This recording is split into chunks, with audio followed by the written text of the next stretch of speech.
Hello friends, जय हिंद।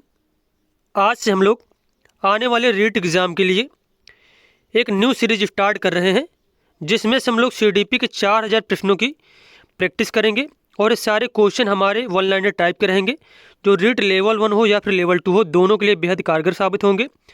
और ये संपूर्ण पीडीएफ जो हमारी है 4000 प्रश्नों की है। और अगर आपको वीडियो अच्छा लगे तो चैनल को सब्सक्राइब करें, वीडियो को लाइक करें, कमेंट करें। अगर आप लोग ये सारी सीरीज़ देख ले रहे हैं तो आपको अन्य कोई भी क्वेश्चन कहीं से पढ़ने की भी ज़रूरत नहीं पड़ेगी। और जो लोग पढ़ रखे हैं अच्छे से सीडीपी, तो उनका क्विक रिवीजन भी हो जाएगा। अब वन लाइनर टाइप के जो क्वेश्चन होते हैं उनमें समय यह फ़ायदा रहता है कि हम लोग बहुत ही कम समय में बहुत ही ज़्यादा क्वेश्चन कंप्लीट कर पाते हैं। बहुत कम समय में ज़्यादा हम लोग कोर्स कंप्लीट कर पाते हैं। और संपूर्ण सीडीपी की प्लेलिस्ट रीट सीडीपी के नाम से बनाई गई है, जिसमें से आप लोग पिछले ईयर के प्रीवियस पेपर और जो थ्योरी वगैरह है सीडीपी की, वो सभी आपको मिल जाएगी। तो जो लोग इंटरेस्टेड हैं तो पिछले वीडियो भी देख सकते हैं। और अगर उनको ये वीडियो अच्छा लगे तो चैनल को सब्सक्राइब करें, वीडियो को लाइक करें, कमेंट करें। तो चलिए देखते हैं यहाँ पे पहला क्वेश्चन कौन सा दिया गया है। अब यहाँ पे पहला प्रश्न दिया गया है, शिक्षा मनोविज्ञान आवश्यक है शिक्षा एवं अभिभावकों के लिए। शिक्षा मनोविज्ञान का मुख्य संबंध सीखने से है, यह कथन किसका है? सारे एवं टेलफोर्ड का। मनोविज्ञान की आधारशिला किस पुस्तक में रखी गई है? मनोविज्ञान के सिद्धांत में। अमेरिका में प्रकाशित प्रिंसिपल ऑफ साइकोलॉजी के लेखक कौन है? William James. शिक्षा मनोविज्ञान का वर्तमान स्वरूप क्या है? व्यापक स्वरूप है। गैरिसन के अनुसार शिक्षा मनोविज्ञान का उद्देश्य क्या है? व्यवहार का ज्ञान करना। कुप्पू स्वामी के अनुसार शिक्षा मनोविज्ञान के सिद्धांतों का सर्वोत्तम प्रयोग होता है उत्तम शिक्षा एवं उत्तम अधिगम में। शिक्षा मनोविज्ञान के प्रमुख उद्देश्य कॉल सैनिक के अनुसार क्या है? शिक्षा की समस्याओं का समाधान करना। कैली के अनुसार शिक्षा मनोविज्ञान का उद्देश्य है 9। स्किनर के अनुसार शिक्षा मनोविज्ञान के सामान्य उद्देश्य किससे संबंधित है? बाल विकास से। स्किनर के अनुसार शिक्षा मनोविज्ञान के विशिष्ट उद्देश्य है बालकों के वांछनीय व्यवहार के अनुरूप शिक्षा के स्तर एवं उद्देश्यों को निश्चित करने में सहायता करना। शिक्षा मनोविज्ञान के क्षेत्र में वह सभी ज्ञान और विधियां सम्मिलित हैं जो सीखने की प्रक्रिया से अधिक अच्छी प्रकार समझने में सहायक हैं। यह कथन किसका? ली का। गेट्स के अनुसार शिक्षा मनोविज्ञान की सीमा क्या है?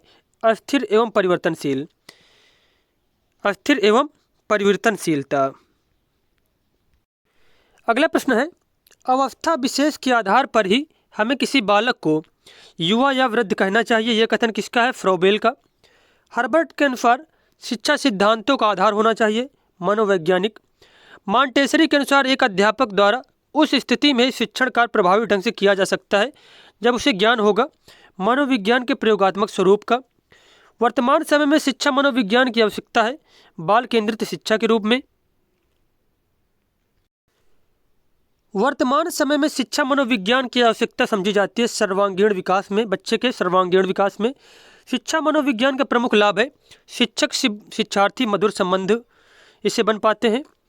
कक्षा में छात्रों को उनकी विभिन्नताओं के आधार पर पहचानने के लिए शिक्षक को ज्ञान होना चाहिए शिक्षा मनोविज्ञान का या फिर बाल मनोविज्ञान का। जो दो ऑप्शन में जो भी मिल जाए आपको वो सही हो जाएगा। समय सारणी में गणित, विज्ञान या कठिन विषय के कलांश पहले के रखे जाते हैं मनोविज्ञान के आधार पर। सफल एवं प्रभावशाली शिक्षाधिगम प्रक्रिया के लिए आवश्यक है शिक्षण अधिगम सामग्री का प्रयोग एवं शिक्षा मनोविज्ञान के सिद्धांतों का प्रयोग। निर्देशन एवं परामर्श में किस विषय का अधिक उपयोग किया जाता है? शिक्षा मनोविज्ञान का। छात्रों की योग्यता एवं रुचि के आधार पर पाठ्यक्रम निर्माण में योगदान होता है शिक्षा मनोविज्ञान का। बुद्धि परीक्षण विषय है शिक्षा मनोविज्ञान का। शिक्षक मनोविज्ञान के ज्ञान द्वारा बालकों की बुद्धि तथा रुचियों की जानकारी करके शिक्षा देता है, प्रकृति को जानकर शिक्षा देता है और आर्थिक स्थिति तथा पारिवारिक स्थिति की जानकारी लेकर शिक्षा देता है। मनोविज्ञान का शिक्षा के क्षेत्र में योगदान है। अब शिक्षा बाल केंद्रित हो गई है। शिक्षक बालकों से निकट का संपर्क स्थापित करने का प्रयास करता है और शिक्षक को छात्रों की आवश्यकता का ज्ञान हो सकता है। अगला प्रश्न है, शिक्षा मनोविज्ञान एक विज्ञान है शैक्षिक सिद्धांतों का। शिक्षा मनोविज्ञान की उत्पत्ति मानी जाती है वर्ष 1900 से। मनोविज्ञान शब्द के समानांतर अंग्रेजी भाषा के शब्द साइकोलॉजी की व्युत्पत्ति किस भाषा से हुई है? ग्रीक भाषा से। शिक्षा मनोविज्ञान का संबंध है शिक्षा से, दर्शन से और मनोविज्ञान से। शिक्षा का शाब्दिक अर्थ है पालन पोषण करना, सामने लाना और नेतृत्व देना। मनोविज्ञान के वातावरण के संपर्क में आने वाले व्यक्तियों के क्रियाकलापों का विज्ञान है। मनोविज्ञान क्या है? वातावरण के संपर्क में आने वाले व्यक्तियों के क्रियाकलापों का विज्ञान है, यह कथन है वुडवर्थ का। मनोविज्ञान शिक्षा का आधारभूत विज्ञान है, यह कथन है स्किनर का। शिक्षा मनोविज्ञान के विषय सामग्री का संबंध किससे है? सीखना से। शिक्षा मनोविज्ञान में जिन बालकों के व्यवहार का अध्ययन किया जाता है वह है मंदबुद्धि, पिछड़े हुए और समस्यात्मक बालक। सीखने की प्रक्रिया के अंतर्गत शिक्षा मनोविज्ञान अध्ययन करता है प्रेरणा व पुनर्बलन के प्रभाव का अध्ययन। प्रेरणा व पुनर्बलन के प्रभाव का अध्ययन।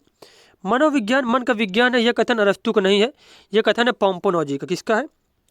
पोम्पोनोजी का। पोम्पोनोजी का। और किस देश के निवासी थे? इटली के निवासी थे। वहीं बात की जाए अरस्तु की, तो अरस्तु ने कहा था कि मनोविज्ञान जो है वो आत्मा का विज्ञान है। तो ये आपको ये क्वेश्चन सही कर लेना है। उसके बाद है क्वेश्चन हमारा, शिक्षा मनोविज्ञान अध्यापकों की तैयारी की आधारशिला है, यह कथन है स्किनर का। आंकड़ों का व्यवस्थापन करने हेतु संकलित आंकड़ों के संबंध में निम्नलिखित कार्य करना होता है: वर्गीकरण, सारणीयन और आलेखी निरूपण। मनोविज्ञान शिक्षा के क्षेत्र में सहायता देता है तथा बताता है शिक्षा के उद्देश्य संभावित है अथवा नहीं। शिक्षा मनोविज्ञान का अध्ययन अध्यापक को इसलिए करना चाहिए ताकि इसकी सहायता से अपने शिक्षण को अधिक प्रभावशाली बना सके। मनोविज्ञान व्यवहार का शुद्ध विज्ञान है, यह कथन है वाटसन का। अचेतन मन का अध्ययन किया जाता है मनोविश्लेषण विधियों द्वारा।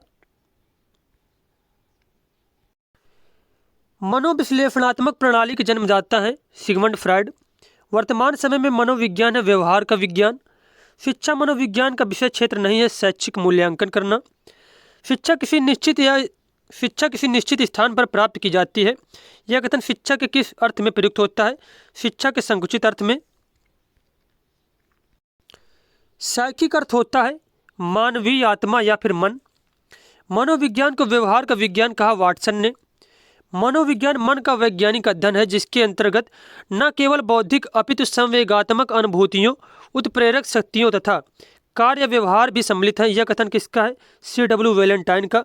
मनोविज्ञान आत्मा का विज्ञान है, मन का विज्ञान है, चेतना का विज्ञान है और साथ साथ व्यवहार का विज्ञान है। मानव मन को प्रभावित करने वाले कारक है व्यक्ति की रुचियां, अभिक्षमताएं, अभियोग्यताएं और वातावरण। मनोविज्ञान को शुद्ध विज्ञान माना है जेम्स ड्राइवर ने। शिक्षा मनोविज्ञान मनोविज्ञान का एक अंग है।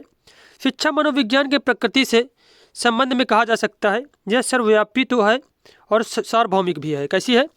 शिक्षा मनोविज्ञान के प्रकृति के संबंध में कहा जा सकता है कि यह सर्वव्यापी है और सार्वभौमिक भी। मनोविज्ञान के अंतर्गत मानव का अध्ययन किया जाता है। शिक्षा मनोविज्ञान के अध्ययन का उद्देश्य है विद्यार्थियों द्वारा किसी बात के सीखे जाने को प्रभावित करना।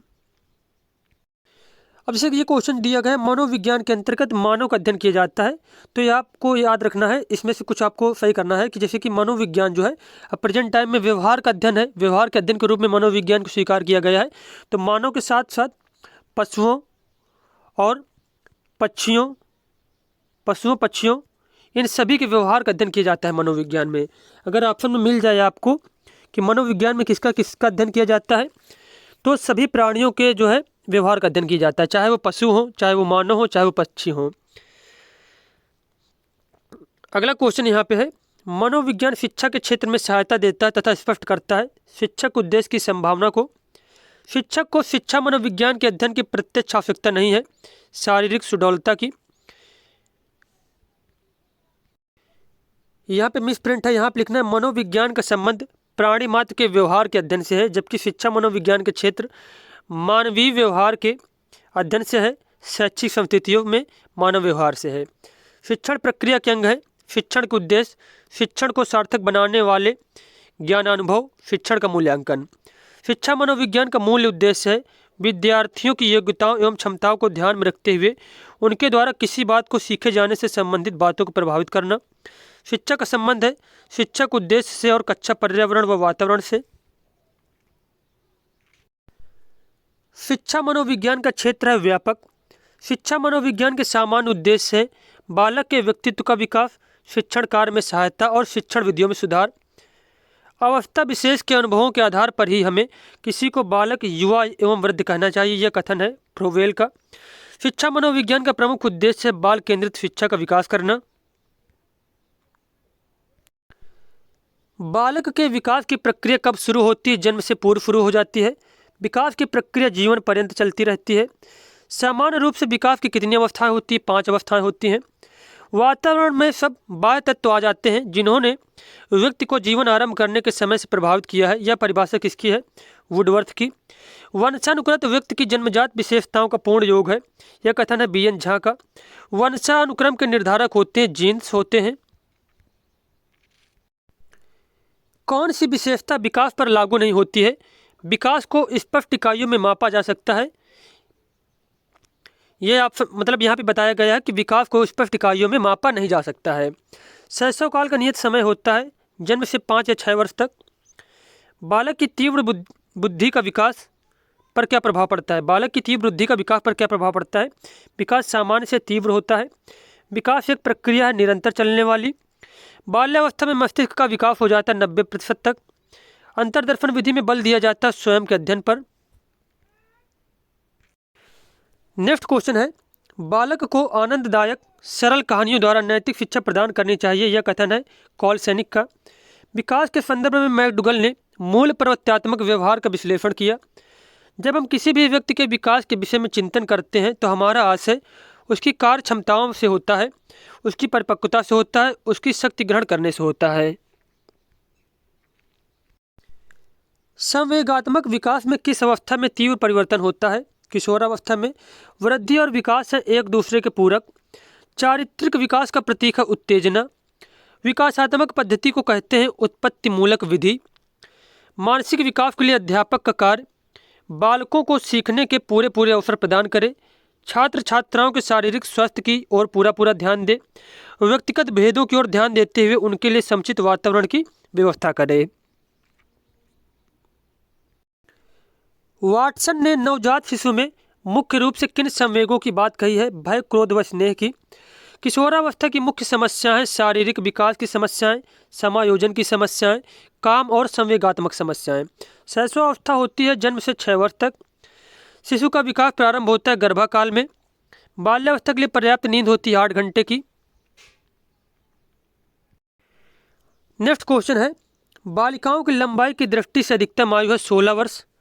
बालक के विकास को जो घटक प्रेरित नहीं करता वह है वंशानुक्रम या वातावरण, दोनों ही नहीं। अब जैसे यहाँ पे जो क्वेश्चन दिया गया कि बालक के विकास को जो घटक प्रेरित नहीं करता है, तो केवल वंशानुक्रम और केवल वातावरण जो है प्रेरित नहीं करेंगे, जबकि इनका दोनों का जो है गुणनफल बच्चे के विकास को प्रेरित करता है। जैसे कि बालक का जो विकास होता है वह वंशानुक्रम और वातावरण दोनों का गुणनफल होता है। इसमें से वंशानुक्रम का भी प्रभाव पड़ता है और वातावरण का भी प्रभाव पड़ता है। नेक्स्ट क्वेश्चन यहाँ पे है, किसके विचार से शैशवावस्था में बालक प्रेम की भावना काम प्रवृत्ति पर आधारित होती है? फ्राइड के अनुसार। रॉफ ने विकास क्रम के अंतर्गत किशोरावस्था का काल निर्धारित किया है 12 से 18 वर्ष तक। किशोरावस्था की प्रमुख विशेषता नहीं है मानसिक विकास होना। अगला क्वेश्चन यहाँ पे दिया गया है, बालकों के विकास की किस अवस्था को सबसे कठिन काल के रूप में जाना जाता है? तो किशोरावस्था को। उत्तर बाल्यकाल का समय कब होता है? 6 से 12 वर्ष तक।